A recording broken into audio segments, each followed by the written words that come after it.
These are the 3 common beginner core mistakes and how to fix them for a stronger core.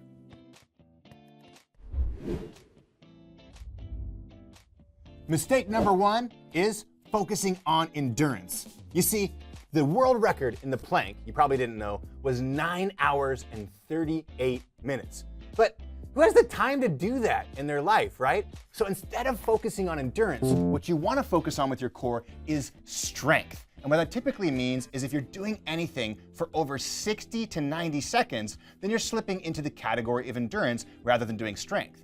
It's much better to scale up the difficulty of the movement, making it harder so that you can't hold it or do that movement for as long, rather than keep the same difficulty level and keep adding time.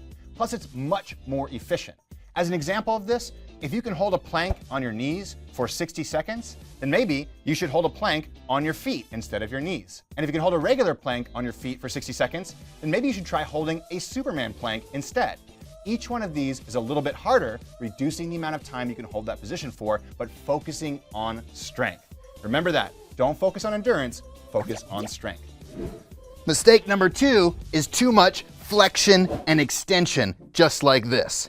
You see, when we flex and extend our spine over and over again like this, we can possibly create repetitive use injuries on our spine. In fact, Dr. Stuart McGill studied this, and he found that when we do repetitive crunches and sit-ups, we actually increase the risk of herniating the discs in our spine.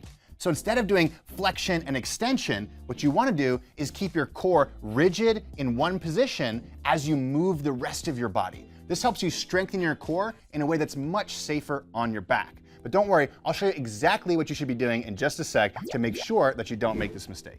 The third mistake is this. It's called drawing in. And you've probably heard it if you've ever been to a gym, or especially if you've ever joined a Pilates class. Now, drawing in has been shown to activate some of these deep core muscles, specifically the transverse abdominis, which acts like a corset around your waist, creating strength and stability in your spine. However, there is a better way to activate your core called bracing. When we properly brace the core, what happens is you activate all the muscles of the core, including the pelvic floor and the diaphragm. What this does is create intra-abdominal pressure and strength, stabilizing the spine even more, helping you gain core strength and prevent you from injuring your back. So, I'm going to teach you right now the best move to get started on that covers all 3 of these things in a way that you can apply right now. That way, you don't make any more core mistakes and you can build a strong core safely. Okay, the move I'm going to teach you today is one of my favorite beginner core moves called the plank. And I know we covered this already about the plank and endurance and doing it wrong, but right now, I'm going to teach you how to do this movement right and give you a simple routine that you can do from home 3 days a week to build a stronger core safely. But the first thing you need to learn is what's called abdominal bracing. All right, so instead of drawing our belly button in towards our spine, thinking that's the best way to activate the core, here's how we're going to do it with a little move called the elevator. So what you're going to do is find your belly button and the top of your hip on each side of your body. And in between these points, you're going to take 2 fingers and you're going to push in on this nice little fleshy part right here. Try to push in towards your spine. Now, the first thing we want to do is this. Take a big breath in and push those fingers out. This is called abdominal bracing, creating intra-abdominal pressure and activating all of the muscles of the core so that you can stabilize your spine and strengthen your core safely. Now, at first, when you do this, you might have to take that big breath in, and as soon as you exhale, those fingers want to go back in. That's totally fine.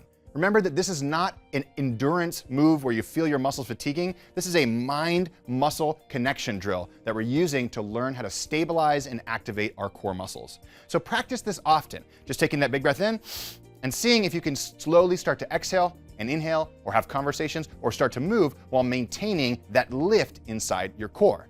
Now, if you're able to do this, let's come down to a beginner variation of the plank, and let me show you how to do it properly. That way, you don't end up hurting yourself, and you can get the best benefit with the least amount of time. So what we'll do is we'll start with a movement called the kneeling plank, and we're going to go ahead and do it on our elbows. For anybody who has wrist pain out there, you'll really like it this way. So we're going to come down to this plank position on the elbows with our palms flat against the ground, and we're going to find a nice straight line between our knees, our hips, and our head, okay? The first thing we want to do is this. We don't want to stick our butt out in the plank. A lot of people do this, and that's putting the pressure on the hip flexors rather than the core muscles. And we don't want to let the butt sag down like this. That's putting the pressure on the lower back. Instead, we want to squeeze the glutes and tuck the pelvis imagining we're pointing the tailbone towards the ground like this. Now, immediately what you should feel is your abdominal muscles firing a lot harder when you hold this position. Now, the second thing that most people do wrong in the plank is this.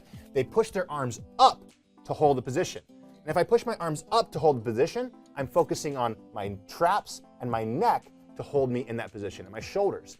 If I drag my elbows back towards my hips, now I'm focusing on the lat, the serratus, and all the muscles of the core, which again makes this movement harder, but it makes it way more effective and ultimately safer as well.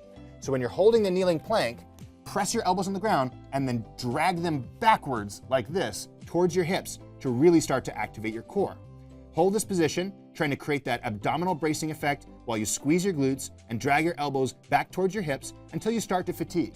You'll know you're fatiguing when you feel this tension of your elbows pulling back start to fade, you feel your glutes start to loosen up, or you feel your form start to break down, okay? Once you get to that point, rest for 30 to 60 seconds, and then you can repeat doing this for 3 rounds.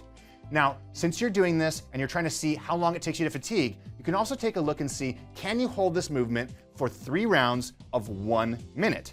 If you're able to hold this movement for 3 rounds of 1 minute, a more advanced variation of the plank is just to lift your knees and go up on your toes like this.